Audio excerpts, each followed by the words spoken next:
Y muy buenas noches, queridas amigas, queridos amigos. Era para ver la temperatura, 15 grados centígrados.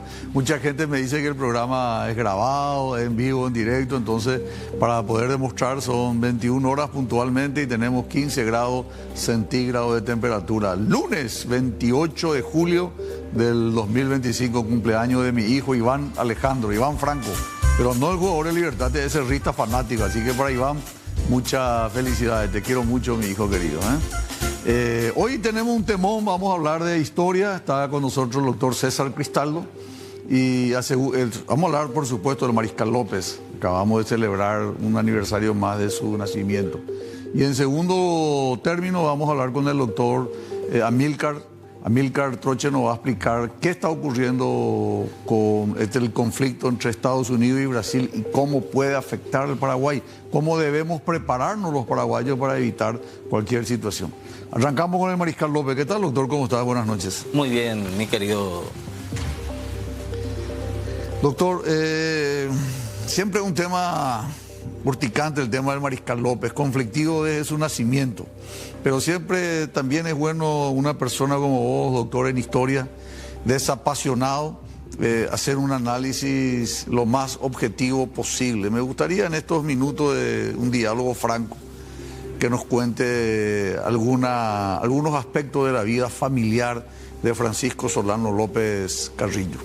Sí, el mariscal Francisco Solano López Carrillo va a seguir siendo por mucho tiempo una figura controversial en la historiografía paraguaya y bueno, nace en el seno de una familia conformada por el matrimonio de don Carlos Antonio López Isfrán y doña Juana Paula Carrillo Viana, matrimonio que se produce el 22 de julio de 1826 en la parroquia de la Catedral, según acta matrimonial firmado por el sacerdote Luis Frasqueri. Ese es el documento que existe sobre el... Ahí hay algunas personas que dicen que nació en 1826, 1827. ¿Cuál es tu conclusión? De acuerdo a lo que he investigado, a mi criterio nace en 1827 y un error probablemente de su principal biógrafo instaló esta... Oleari. Sí, Juan Oleari. Y si Oleari lo dijo, es palabra santa y... O sea, Oleari hay que creerle en todo, menos en su fecha de nacimiento. Y hay algunas cosas que probablemente sin documentación a la vista y por referencias orales, porque justamente uno de los puntos más importantes dentro de la investigación historiográfica es el manejo de las fuentes orales. Y antes de continuar, sí, doctor, para vos que sos historiador de profesión y de alma, ¿Oleari es un historiador o es un poeta? Es un escritor y... pero no es historiador, ¿verdad? Y como hoy día hay muchos que se les llama también historiadores sin haber pasado por la academia, ¿verdad? Pero dejando de lado su título de doctor en historia, que en esa época no había, ¿él recurría a la fuente, iba a la fuente primaria, investigaba, o es más bien un, diríamos, virtuoso de la pluma? Es las dos cosas, es un virtuoso de la pluma y una de sus obras es la que se encuadra dentro de los criterios de la historiografía, que fue el libro de los héroes, en donde en una parte recurre a las entrevistas orales y en otras partes ya sale lo que produjo su pluma, y en algún momento él estaba en una confrontación desde 1900, del inicio de 1900, porque hay que entender que en sus orígenes Oleari era un antilopista. Claro. Y hay un libro junto a Patriótica donde él escribe en contra del mariscal. Lo trata del Caín de la historia paraguaya. Así mismo. Pero en un momento determinado da un giro a su visión historiográfica y... ¿Eso coincide con la presencia del hijo Enrique Solano López y el hecho de que él pasa a escribir para el diario Patria?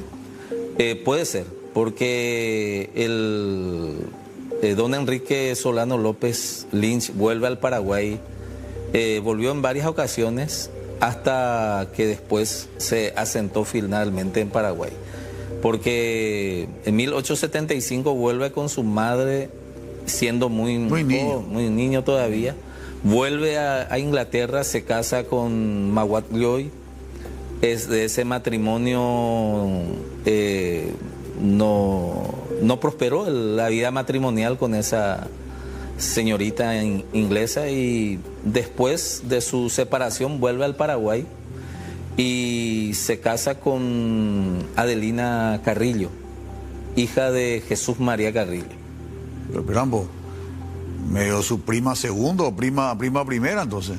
Más o menos. Porque López Carrillo. Sí, en ese entonces ellos no sabían su relación consanguínea, porque digámosle, el hecho de en el año 2011 se hizo público la aparición de los dos hijos Carrillos del Mariscal López. Ese es otro tema, ¿verdad? Que muy poca gente sabe, ¿verdad? Vos estás en condiciones de afirmar que López tuvo hijo de una prima hermana, María Carrillo. María Asunción Carrillo Falcón. Carrillo. Sí, de acuerdo a la obra de don Julio Atilio Carrillo, llamada Dinastía Heroica, se presentó en el año 2011, en donde hacen público un secreto de familia de mucho tiempo, que ni los antilopistas lo sabían, ¿verdad? Escuchamos una cosa, antes de entrar en nuestro tema, que es apasionante. Esta investigación de Carrillo, que sería su árbol genealógico, bisnieto, tataranieto sería. Sí. Él cuenta que tuvo relación con María Asunción Carrillo. Sí, señor. Y María Asunción Carrillo tiene que ser prima hermana, porque él es López Carrillo. Sí, sí.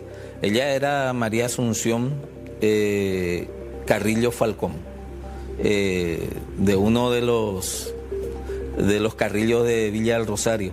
Y pariente de doña Juana Paula. Así mismo, sí. Y creo que el padre de María Asunción se llamaba Pedro Carrillo, algo así. No recuerdo bien el nombre, pero de que era de parentela cercana, sí. Y por una cuestión médica más que histórica, ¿todos los hijos salieron normales o hay algunos que salieron enfermos?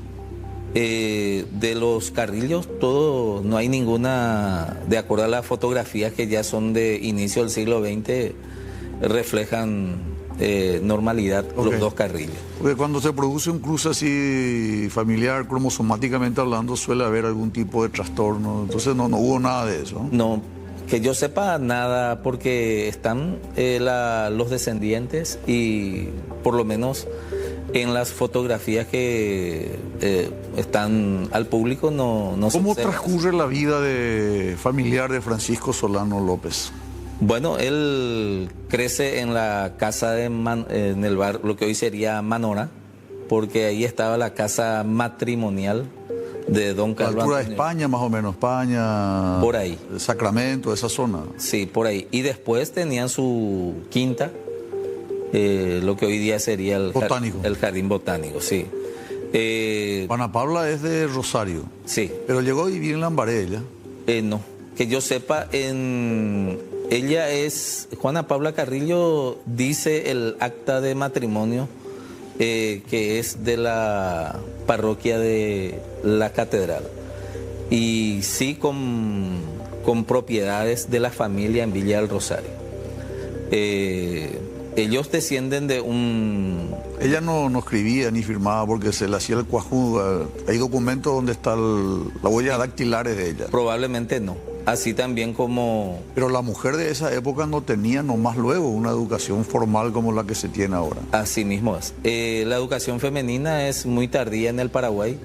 En 1856 se inaugura la Escuela de Señoritas, que estuvo a cargo de Luisa Ballet, otra a cargo de Ana Munier de Dupuy, y así empezó la educación femenina. Y recién... O sea, no es de extrañar entonces esa posición con doña Juana. No, salvo algunos que en su familia, por decisión del padre, se le enseñaba Prácticamente el papá era el maestro particular de la... Así mismo.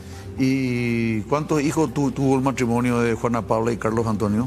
Y tuvieron aproximadamente, Francisco Solano, Venancio, Inocencia Rafaela y Ángel Benigno. Ángel. ¿Qué hay de cierto de que Francisco Solano podría no haber sido hijo de Carlos Antonio? Sí, es una versión que se atribuye la paternidad a don Lázaro Rojas y Aranda, y padrino de pila de bautismo de Francisco Solano López, y probablemente se toman del testamento dejado por don Lázaro Rojas y Aranda, en donde menciona como su único heredero al joven Francisco Solano López, pero hace dos aclaraciones. En una parte pone hijo del cónsul de la República del Paraguay, ciudadano Carlos Antonio López, y aclara que no tuvo descendencia con mujer alguna. Don Lázaro Rojas y Aranda en su testamento hace esa aclaración, pero seguramente la tradición oral incluyó esta versión. Correcto. López estudia su estudio primario, ¿dónde hace? Y seguramente en una de las escuelas de la catedral, y sí hay rastros de su primer maestro, que fue Miguel de Albornoz, uno de los maestros del Instituto de Moral y de Matemáticas. Hasta ahí hay un rastro de Francisco Solano López. ¿Talavera? Es el Instituto de Moral y Matemática, no había... Pero Talavera también fue, Natalicio Talavera también fue su... No, él es mucho más joven. Natalicio Talavera en el 53 recién empieza sus estudios en la Escuela de Matemática. Hay una tradición que dice que fue uno de los formadores de Francisco Solano Natalicio. No, uno de los formadores fue Marco Antonio Maíz.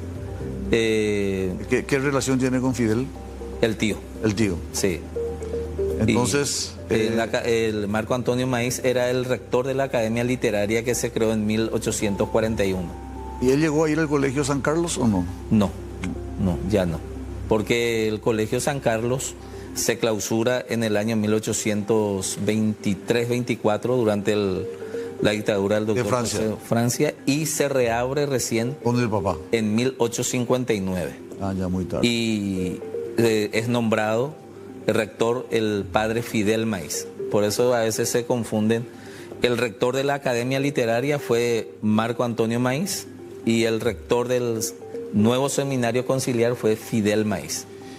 Doctor, y ahí nos gustaría si podés explicarnos un poco la formación militar de Francisco Solano López.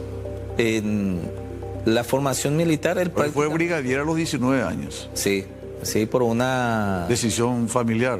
Sí, del presidente. Del presidente. Sí, para la misión en la campaña de Corrientes contra el dictador de Buenos Aires, Juan Manuel de Rosas, que se negaba a reconocer nuestra independencia, ¿verdad? Entonces, don Carlos Antonio López vio esta oportunidad para apoyar al general Paz, líder acá en la zona de Corrientes, en su lucha contra Buenos Aires.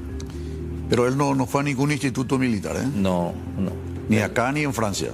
No, en Francia ya no. En Francia ya fue como ministro plenipotenciario y... Importante aclarar eso porque a veces algunos confunden esos datos. Sí, hay una fotografía publicada en la obra El Napoleón del Plata, en donde se le atribuye al entonces general Francisco Solano López dando así tipo una directiva. De acuerdo a lo que yo he consultado, no era Francisco Solano López al que los historiadores italianos, Boris Cancogni y su coautor, ponen a Francisco Solano López como dando una directiva a la tropa francesa en formación.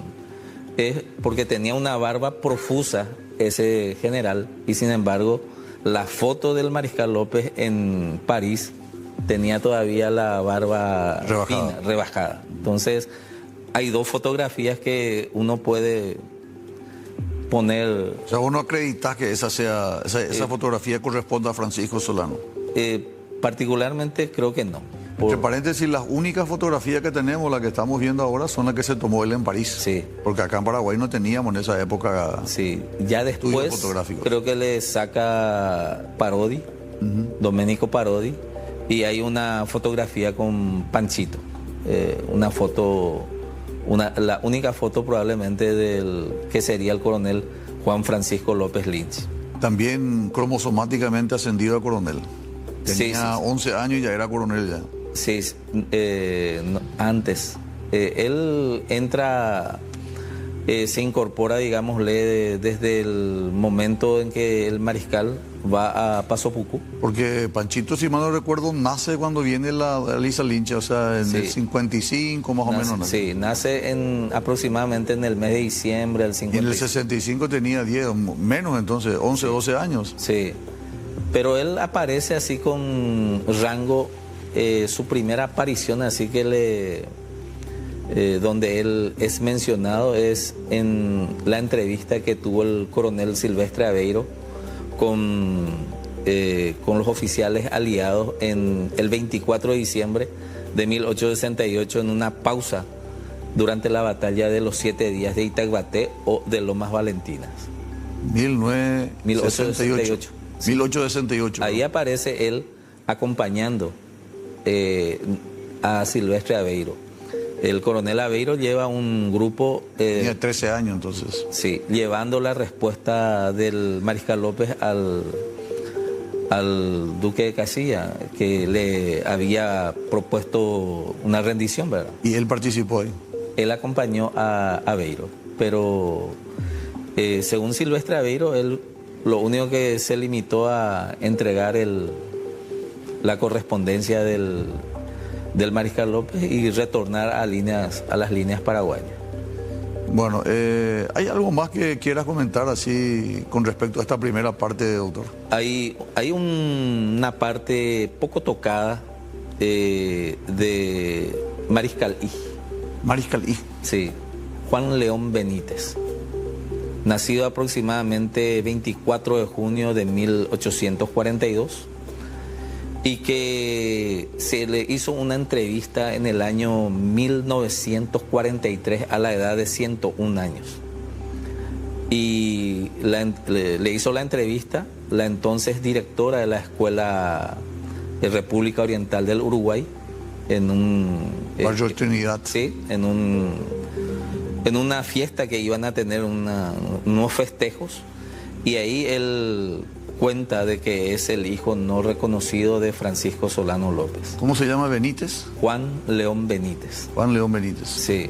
Queda dentro de del desafío de la historiografía rastrear el nombre de la madre. ¿No te animás a decir cuántos hijos tuvo Francisco Solano López? Y hasta el momento 15. 15 hijos. Sí.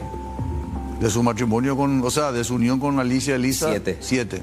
Con Juana Pessoa 3. Juana Pessoa 3, 10.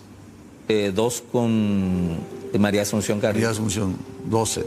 2 con Ana Carreras. 14. Y 1 Juan León Benítez. Cuya madre no se sabe. Sí. No se sabe. Y hasta el momento no. Queda como un compromiso. Así también el 14º hijo del mariscal López. Tuve una sorpresa el 27 de abril del 2020, en plena pandemia.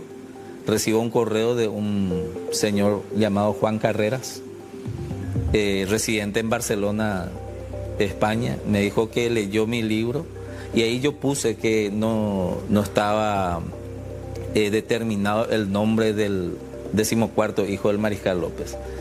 Y me envió el acta de matrimonio de Juan Carreras. Y me falta un solo documento. Por eso se demuestra que tu libro se lee incluso en España. Sí, en España se lee, había sido. Y me falta un detalle que es el acta de defunción de Juan Carreras. Y porque en su acta de matrimonio, la copia que tengo, su padrino de matrimonio, sus padrinos, Eduardo Fernández y su hermana Rosita Solano López. Ya no era Solano López Carrera, ya era. Usó el apellido de su padre. Solano López. No, López Carreras, perdón. López Carrera. Sí, Rosita. Porque Solano López son todos los hijos Recién de Alicia Elisa. Del 43 recién. Después de, se le autorizó a usar ese apellido compuesto. La época del general Morini. Ah, después de 1943. Sí. ¿Eso no fue una decisión de Alicia Elisa inmediatamente después? No. Ella, a título personal nomás ella usó. Pero creo que después acá a nivel gubernamental hubo una disposición de que se Porque le autorizara. Alicia Elisa decidió que todos sus hijos, para justamente en la división de la fortuna, Sí. una cuantiosa fortuna, entre paréntesis, que él recibió, sus hijos se tendrían que apellidar Solano López. En cuanto a la fortuna, La propiedad actual, doctor, perdón, del palacio, Sí. sigue siendo propiedad de la familia Solano López. sí, eso se presentó una nota, creo que durante su gobierno en el año 2012, creo que presentaron los Los descendientes. Sí. Uno de ellos es mi amigo, el médico. Le envío un gran saludo a Jorge Enrique Solano López. Sí. Y digo más de que el tema de la fortuna de Elisa Lins entra también. Vamos a un corte y hablamos a la vuelta. Ah, bueno. A la vuelta de estos consejos comerciales continuamos con el doctor César Cristaldo, la vida del mariscal Francisco Solano López. Estamos con el doctor César Cristaldo hablando de la vida del mariscal Francisco Solano López. Te interrumpí, yo te pido disculpas, doctor, hablar del tema de la fortuna de Alicia Elisa Lynch. Sí, brevemente nomás. Ella entre el 70 y 71 abrió un juicio en Edimburgo, Escocia. Su pedido fue rechazado, pero en 1875, después cuando volvió acá al Paraguay, y Isidora Díaz, su antigua dama de compañía, hermana de José Dubique Díaz. así mismo, le dio un grupo de papeles y entre eso estaba el documento firmado por el albacea testamentaria, que era el doctor Guillermo Stewart. Y con ese documento fue a abrir nuevamente el juicio en Edimburgo. Pero ella le dio el poder al doctor Stewart. Era su... Y después hubo una acusación de incumplimiento de una y de otra parte ahí. Sí. Y otra cuestión bastante común es que el presidente entonces, Juan Bautista Gil, Sí. También se quiso aprovechar, le envió a Bernardino Caballero para seducirle a la señora. Él mismo fue. Juan Bautista Gil envió una carta citándole a medianoche en su residencia por cuestiones de seguridad. Y la misión de Caballero fue más bien para rastrear fondos. El que intentó seducirla a Madame Lins fue directamente Gil. Le hizo una propuesta y Madame Lins le envió a su hijo. Y con una carta en donde se excusaba. Pero eso fue ya en el puerto de Asunción. Fue en el 75 en la residencia del presidente Gil. Pero ya no bajó del puerto, ella quedó en el... Bajó en una hora. Sí. No, una hora nomás tuvo ella. Ella, tengo entendido, si mal no recuerdo, quiero que me corrija, doctor, vino, se bajó y las damas de Asunción le hicieron pasar un sofocón, Sí. motivo por el cual el presidente Juan Bautista Gil le tuvo que devolver a un buque de bandera inglesa. Sí. Y ahí se quedó. Por eso fue rápida su presencia. Pero ella desde Buenos Aires ya estuvo haciendo el intercambio de correspondencia con el presidente Gil. Pero el presidente Gil lo que quería era su plata. Y probablemente también.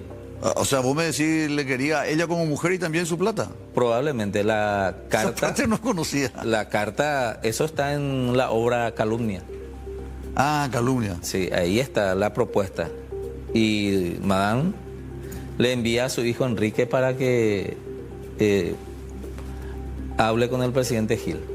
Bueno, 3.105 leguas, más o menos casi la mitad de la región oriental le dio Francisco Solano en el último año de su gobierno, como una gentileza a su señora. Eso, a su acompañante, porque no estaban ni casados. Dos interpretaciones. La interpretación, digámosle, no lopista, es lo que toma como un regalo, como un abuso de poder haber dado esas tierras en venta a Elisa Lins. Y la otra versión es la que señala de que se dio con un fin, digámosle, político-diplomático por si alguna vez se pueda discutir el utis possidetis y de esos territorios y se pueda demostrar de que aquí están los documentos de que alguien es dueño de estas tierras en Paraguay. Pero ¿cómo? ¿Con qué poder una persona? Si yo le vendo algo a mi señora, por más señora que sea, tiene que ingresar algo al tesoro. No ingresó nunca nada. Primero. Segundo, el mariscal López estaba combatiendo. Sí. El que estaba en ejercicio era el vicepresidente de la República. Es muy difícil de sostener eso, doctor. No, y esto se produce ya en 1869 allá. Claro, sí. Claro. De la guerra. Los ministerios ya dejaron de funcionar. Claro. Sí. Y además, ¿para qué vos querrías plata? Sí, ya no se podía usar. ¿Qué iba a hacer con la plata? Iba a comprar leones y estaba todo bloqueado. Y por eso es que hay esa segunda interpretación de que se hace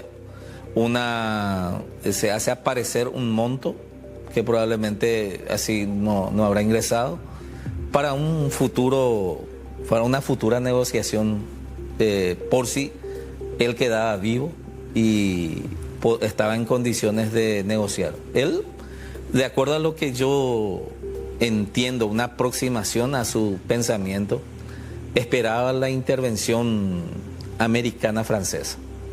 Tenía esa esperanza, pero después cambió. ¿López esperaba apoyo, participación de Inglaterra o de los Estados Unidos? No, de Francia y de Estados Unidos.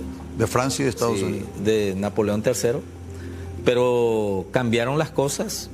En Francia se metió en un conflicto con Prusia, la guerra franco-prusiana de 1870, y en Estados Unidos hubo el cambio de gobierno también, y ahí aparece también como secretario de Estado Luis Barson, hermano de Charles Barson, enemigo político de Francisco Solano López, y ahí también creo ¿Por que... qué enemigo político? Y a Charles Barson, Francisco Solano López le había culpado el tema conspiraticio que terminó con los fusilamientos de San Fernando. Sí.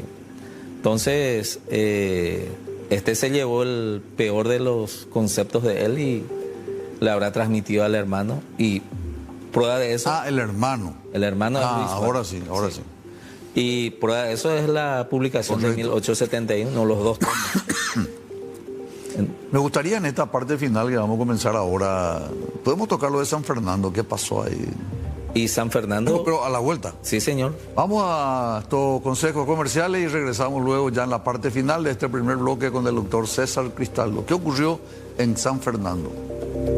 En la parte final de este primer bloque con el doctor César Cristaldo. ¿Qué ocurrió, doctor, en San Fernando? ¿Qué es San Fernando para la historia del Paraguay? Bueno, San Fernando constituye un hecho luctuoso en donde fueron víctimas mucha gente víctimas colaterales de la guerra. De acuerdo a la legislación de la época, los delitos contra el gobierno era extensivo a la familia. Mucha gente cuyos familiares cometían actos de deserción o acusados de traición, y si no hacía si públicamente no hacía una manifestación en contra de su pariente, mea culpa. Sí, más o menos los padres tenían que desheredarlo, renegar contra sus parientes. Entonces se le incluía en el proceso. Uno de los casos emblemáticos es de Juliana Ifrán, la esposa del coronel Francisco Martínez, que se negó a... Pariente. Sí, se negó. Mariscal. Así mismo. Se negó a abjurar contra su marido y entró entre paréntesis, Francisco Martínez era lugarteniente de José Dubigis Díaz. Sí. Y después de la muerte de Díaz, él asumió la conducción de ese ejército. Creo que fue en la batalla de Isla Puy, si mal no recuerdo. Él antes fue ayudante de órdenes de Francisco Solano. Pero un héroe fue. Sí. Es un tipo probado. Tenía 38 años en 1868. Él asume el mando después del intento de suicidio del comandante Paulino Alem. Paulino Alem fue el sucesor después de Ludwig Díaz, y había una orden de no abandonar Humaitá, pero se hacía insostenible el tema y algunos lograron salir, romper el cerco. Uno de los héroes es el emblemático sargento mayor Eduardo Vera, conocido comandante del Regimiento de Caballería número 19, caído prisionero en Isla Pucú el 17 de agosto de 1869. Uno de los bravos. Los dos mejores sableadores del ejército paraguayo, según las crónicas, eran dos Vera: Eduardo Vera y Siriaco Vera. Mira un poco. Sí, eran los mejores según las crónicas. Pero de caballería también, ¿verdad? Los dos de caballería. Según las crónicas, ellos tenían la habilidad o la fuerza de destroncar al enemigo cuando le agarraba con el sable. Y bueno, y después Martínez asume la comandancia y tuvieron que entregarse, rendir la plaza, ¿verdad? Eso pero si no morían todos sus soldados, ¿verdad? Y sí. Era un combate, diríamos. Por eso es muy difícil juzgarle a los héroes, a los distintos héroes que estuvieron en... Y ahí le obligan a Juliana que ella reniega a su marido. Exactamente. Y como se negó, fue conducida a pie hasta Cumbarite, hasta Itaguaté, donde estaba el cuartel general del Mariscal. Pero fue violada. No sé si fue violada, pero... Hay un testimonio justamente de Juan Oleari, junta patriótica con Oscar Crate y de Cecilio Báez, donde le toman testimonio y cuentan de que ella fue violada por algunos presos de nacionalidad brasilera de tez oscura. Y puede ser que haya pasado dentro del contexto de la tortura. Y le obligaron a cortar la mano y cuértenme el brazo, tal vez, le dice ella. Ya no renegó de su marido. No. Pero... Aparte de Juliana, ¿quién más ¿Estuvieron los hermanos del Mariscal? Sí. El primero en caer en desgracia fue el cuñado. Saturnino. Saturnino Bedoya. El tesorero, el ministro de Hacienda. No, el ministro de Hacienda seguía siendo Mariano González. Él era colector. Colector. Sí. Y él, más o menos de lo que yo entiendo, más o menos por imprudente cayó. Porque cuando se da... ¿Por qué es imprudente, doctor? Y de lo que yo leí, quiso congraciarse con el Mariscal, haciendo un comentario indebido en relación a los que estaban en Asunción. Eso llamó la atención al Mariscal y a los asistentes. Todo pasó después del 18 de febrero, cuando 3 monitores del 68 pasan las cadenas de Humaitá. Después de el ciclo de lluvia torrencial, y esos 3 monitores lograron superar la línea de las cadenas y subieron agua arriba hacia Asunción. Y de acuerdo a las crónicas, Bedoya dijo, bueno, ahora los de Asunción estarán felices y tendremos que ir a traerlos de la oreja antes de que se entiendan con los brasileños. Y ahí es que empieza todo, y después él niega más o menos lo que dice, pero ya dijo. Y ahí fue sometido a la Inquisición. A la Inquisición, a la tortura. Creó un tribunal de sangre. Empezó. Silvestre Chaveiro, padre Fidel Maíz. 5 tribunales hubo. 5 tribunales. Y uno era religioso, donde estaba Fidel Maíz. Y él le jugó al obispo Palacios. Al obispo Palacios, porque anteriormente uno de los que siempre bregaba a favor de la ejecución era el obispo Palacios, hasta que después le tocó a él. Y ahí... sí, pure, como se suele decir. Sí, hay un caso emblemático. Cuando Bernardino Caballero llega de Mato Grosso, sargento de caballería, pide posada en el batallón 1 de infantería que estaba sobre la calle Palma, y el comandante era el sargento mayor Gómez, y le niega lugar. Vaya a la caballería a buscar, le habrá dicho que este no es un hotel para que cualquiera venga. Le echó en Pellones. Eso está en sus memorias, en las memorias de él. Y de caballero. De caballero. Después, en el 68, cae en desgracia Gómez, ya teniente coronel, y estaba engrillado, estaba encepado, cepa uruguayana. Y el otro ya nuevo general, y pidió que hablaran, ¿verdad? Pidió para que pidiera clemencia ante el mariscal por él. Y creo que el general Caballero ya en ese momento le habrá dicho, bueno, nietan de Herrera, pero nadie osaba ir a... Claro, como una especie de formulismo. Ahora, ¿cuántas personas fueron finalmente ejecutadas, castigadas en San Fernando y luego ejecutadas en lo que es actualmente Montiel Porchero? Porchero Mármol, perdón. Sí, es que las ejecuciones desde San Fernando ya se dieron. ¿Cuántas ejecuciones en total desde San Fernando hasta Porchero? Aproximadamente 390 por ahí, por poner una cifra redonda. ¿No llega a 1000? No llega a 1000. Eso está registrado porque en el diario de Resquina está por día quienes eran ejecutados y el motivo. Entonces aparece, aproximadamente empieza todo 6 de junio por ahí del 60. Ahí cae el propio hermano del mariscal. Sí. Y termina el 21 de diciembre de 1868, en el primer día de la... ¿Y Pancha Garmendia cuál fue su acusación? Pancha Garmendia, quien le descubrió fue su prima Bernarda Barrios, de que estaba metida en el proceso de conspiración que atentaría contra la vida del mariscal López. ¿Para vos hubo conspiración, doctor? Hubo varias conspiraciones. No pero ahí para San Fernando hubo causal de conspiración, hubo causal de juicio para estas personas. ¿O fue todo un simulacro también? De acuerdo a la memoria del padre José Acosta, uno de los que encabezaba estas cuestiones era el propio hermano del mariscal, que era Ángel Benigno.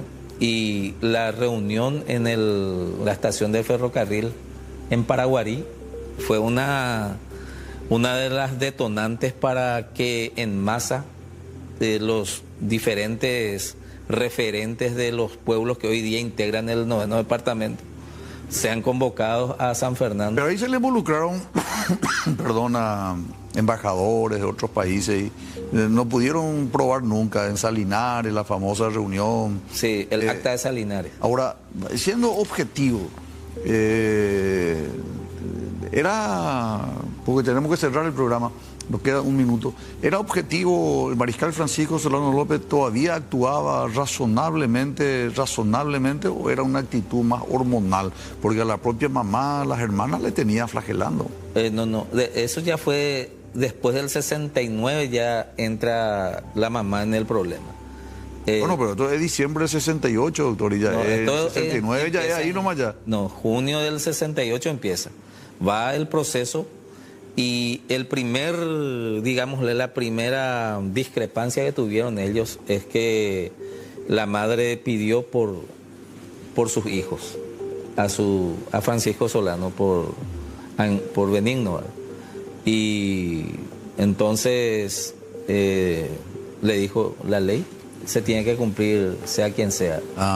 Entonces ahí particularmente yo creo que ahí se rompió la armonía familiar. ¿Y las hermanas Rafaela e Inocencia también? Sí, porque el general Barrios fue fusilado, Saturnino de Doya fue fusilado, quedaron viudas las dos hermanas, y el que quedó así por un hilito fue Venancio. Que muere en la víspera.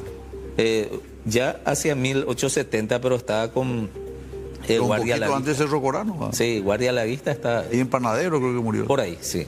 Creo que fallece 11 de febrero por ahí. Doctor, no hablamos nada de la figura militar del mariscal López. Te comprometo para otro diálogo, Frank. Por supuesto. Siempre para hablar de historia, siempre... Gracias, doctor. ¿Algo que no te haya preguntado y que quieras abordar en 30 segundos? brevemente nada más de que un detalle que muy pocas personas saben es que nadie se recuerda del primer gobernante que hizo un gesto de reivindicación de la figura del Mariscal López. Muy pocas personas saben que fue el doctor Eligio Ayala en 1926. Por el centenario. Por el centenario al natalicio, sí, porque Oleari era el presidente de la comisión y hubo un pedido de 3 diputados que metieron un proyecto para derogar la ley del 17 de agosto de 1869. Pablo Maxi Fram. Era uno de ellos. El otro era, a la flauta me acordaba, Lugo, y había un tercero, 3 diputados. Sí. Sí, no recuerdo el nombre de los Lugo, de Pablo Maxi Fram, Lugo y un tercero que no me acuerdo. Sí. Pero hicieron un buen trabajo, no se aprobó por la Cámara de Senadores, no tuvo los votos para aprobar. Así mismo. Y Rafael Franco al final promulgó eso que se dejó en 1926, pero te agradezco que lo digas, sí, porque realmente fue el presidente Eligio Ayala el que hizo el primer desagravio público al Mariscal Francisco Solano López. Así mismo. Gracias, doctor, muy amable. Este es un obsequio de los buenos amigos de Indega, un set completo de los afamados productos Robinson Crusoe para todas las alternativas, para que puedas cenar y mantenerte en forma. Excelente, sí. Una gentileza de los buenos amigos de Indega. Muchas gracias, doctor. A las órdenes. Nosotros nos vamos, regresamos enseguida con el doctor que nos va a acompañar en esta parte importantísima lo que vamos a hablar con respecto a la influencia de los países extranjeros con respecto al Paraguay. ¿Qué decisión, el problema entre Lula, el presidente Trump, cómo nos va a afectar a la vuelta de estos consejos comerciales? En esta segunda parte con el doctor Amílcar Ferreira. ¿Qué tal, doctor? ¿Cómo estás? Mi querido doctor Federico Franco, un gusto estar en tu programa. Gracias por la invitación y un cordial saludo a la teleaudiencia. Para mí también es un gran placer. La verdad que siempre tu presencia es oportuna porque nos aclaras algunos conceptos. Te presento una preocupación personal. A veces las decisiones de gobierno son más hormonales que razonables. Hay una acusación mutua entre el presidente de los Estados Unidos, Donald Trump, con el presidente Lula. Le aumentó el impuesto a toda América Latina 10%. Pero después de eso entra en el tema Bolsonaro. El presidente Trump defiende a ultranza al presidente Bolsonaro. El presidente Lula dice, acá nadie viene a patotearme, la justicia brasilera es independiente, yo no voy a permitir que vengan a decir qué tipo de juicio tienen que tomar o qué decisiones tienen que decidir. Y finalmente el BRICS, que se hace en Río de Janeiro. El presidente Lula anuncia la creación de una moneda diferente al dólar, va a cambiar la plataforma SWIFT para hacer las transacciones internacionales y le pone...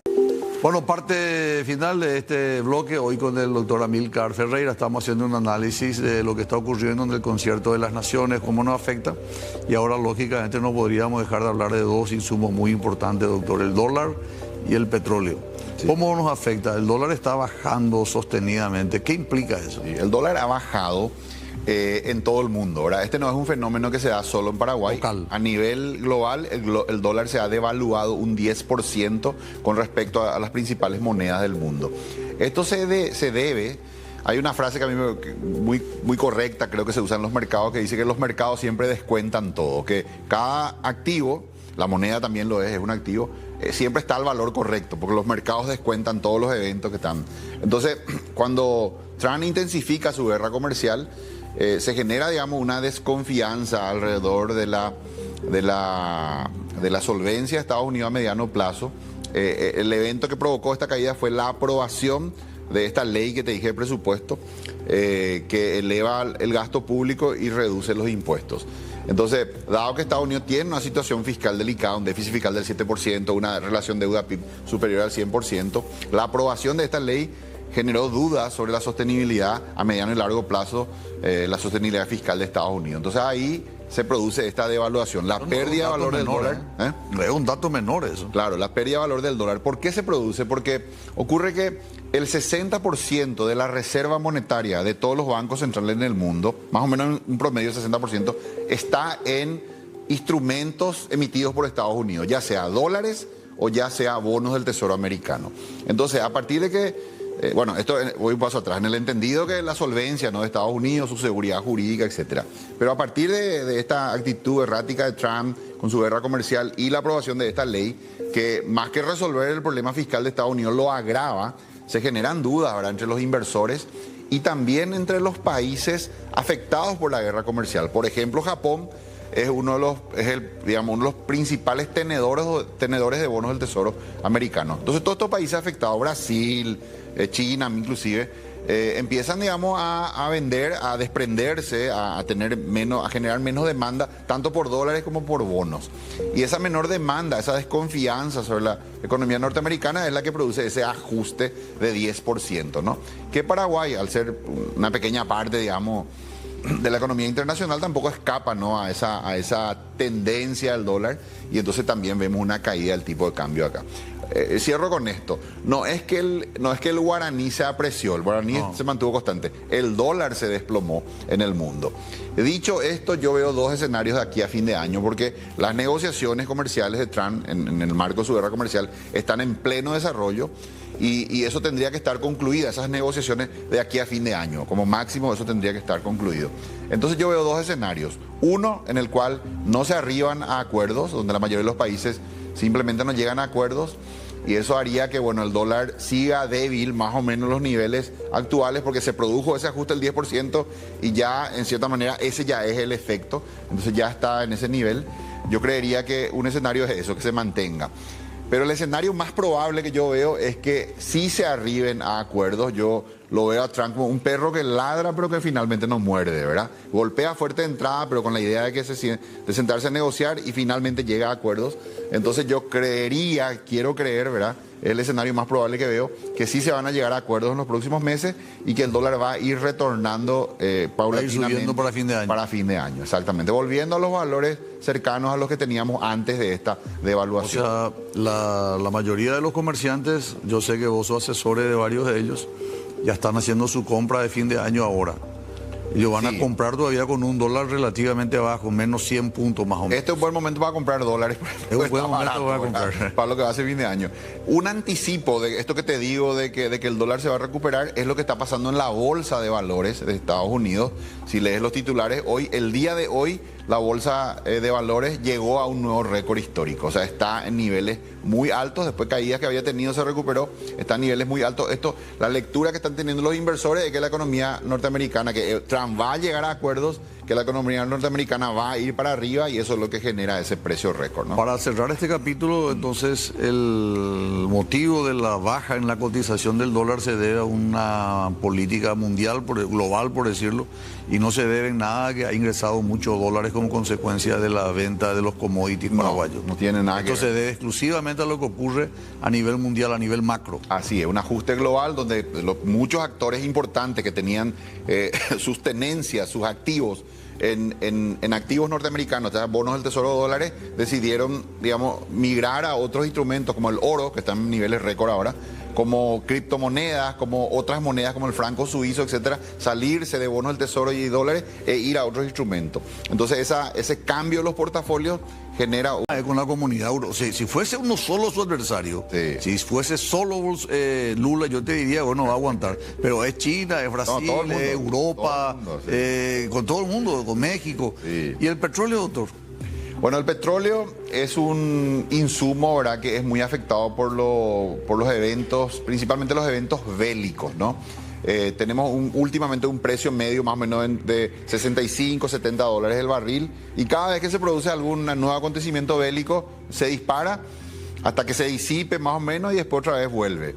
Yo quiero creer, mi pronóstico es que vamos a mantenernos estables en los niveles actuales, más o menos entre 60 y 70 dólares el barril, y que si no se produce algún evento que venga a desequilibrar, digamos, la geopolítica global, ahí va a estar a lo largo de este año. O sea, ¿vos crees que se va a mantener un No estatus? veo que baje, porque también la OPEP está como muy atenta, ¿no?, a acuerdos que limiten la oferta en el caso de que baje, no quieren que baje, pero a la vez vemos que también es bastante resistente, ¿no?, esa línea de los 70 dólares el barril. Si sube mucho también, después vemos que siempre cae, ¿no? El evento geopolítico, no sé, la invasión de Rusia a Ucrania, el bombardeo entre Israel e Irán, todo eso fueron eventos que generaron, digamos, picos, pero que luego, una vez disipados, volvieron otra vez al nivel. Por ende, yo creería que vamos a estar estables, digamos, relativamente estables en cuanto a ese insumo, ¿no? De aquí a fin de año. Doctor Amílcar, antes de darte el obsequio de Robinson Crusoe, esa cámara es tuya. Algo que no te haya preguntado y que quiera transmitirle a la audiencia de Diálogo Franco en todo el país. Y bueno, estamos en un momento, digamos, de definiciones, en cierta manera un reordenamiento comercial en el mundo. Creo que hay que estar muy atentos más que nunca a las noticias, ¿no? Ver un poco lo que está pasando, también cuidando los ahorros, ¿no? La denominación de las monedas, etcétera. Siendo prudente también con los presupuestos, porque por toda esta situación se pueden generar desequilibrios. No sé, si sos ganadero y se produce esto de que se le cierra el mercado a Brasil, invaden Chile, de la noche a la mañana podemos tener una caída de precios, del precio del ganado, por ejemplo, hasta tanto nosotros también reposicionemos nuestra exportación. Entonces creo que es un momento como para estar muy atento a los acontecimientos, tener también la capacidad de reaccionar, ¿verdad? Y ser prudente. Muy bien, doctor, este es un obsequio de los buenos amigos de Indega, un set completo de los famosos Robinson Crusoe. Muchísimas gracias, doctor. Muy bueno, altamente bueno. Sí, recomendable, sí. como ensalada o con un panecillo para comer a la noche con la patrona. Vamos a disfrutarlo. Gracias, doctor, gracias. muy amable. Muchas gracias. Nosotros nos vemos, regresamos, si Dios permite, el próximo lunes con más Diálogo Franco. Gracias a la audiencia por la preferencia.